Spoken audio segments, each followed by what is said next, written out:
Hey, what's going on, everybody? So today we're doing some brake work. We've got a car that we're going to be doing front and rear brakes on.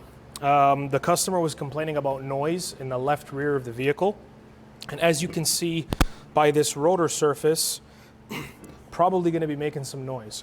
So what had happened was, I'll show you the comparison of the pads. So these are the pads that match this rotor. You can see that it was touching on the brake wear indicator here.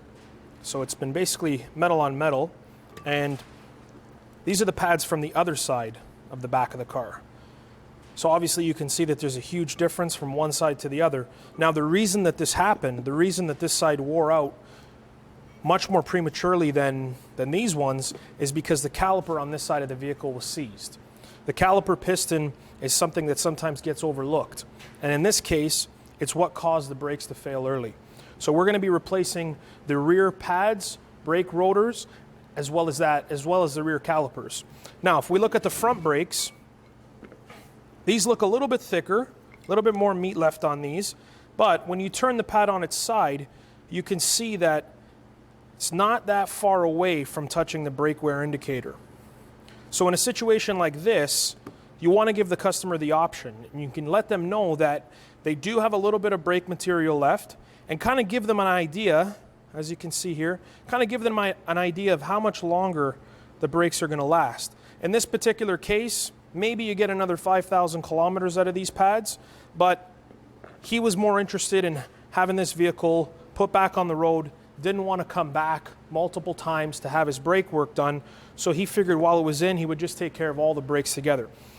When you're looking at brake pads, it's best to remove them from the bracket, and the reason that I say that is because if you see this line here on the brake pad, that's from rust. That's from the surface of the rotor here where it's been touching on rust. So this part of the pad hasn't been contacting the friction surface of the rotor. Now, when we look at the back pads, you can see that there's a lot of cracking as well. So this friction material has gone hard, and then even though this pad looked thick, it's only really stopping on about 1/3 of the pad. So that's why it's important that when you're checking the brakes, that you're removing the components to inspect them thoroughly. This is not going to be something that you're going to see on a quick oil change or just by taking the wheels off. You actually need to remove the caliper in order to see this. And if we look at our brand new pads, you can see that they're really not that much thicker than the old ones by a little bit on the good side, but these are brand new pads, and they've also got these grooves that are cut in them that helps allow the brake dust to escape from the pad so that things like this don't happen. Make sure that when you install the new clips into the brackets that you lubricate them. This allows the pads to slide back and forth inside the bracket so that they're not getting stuck in there, causing any kind of premature brake wear.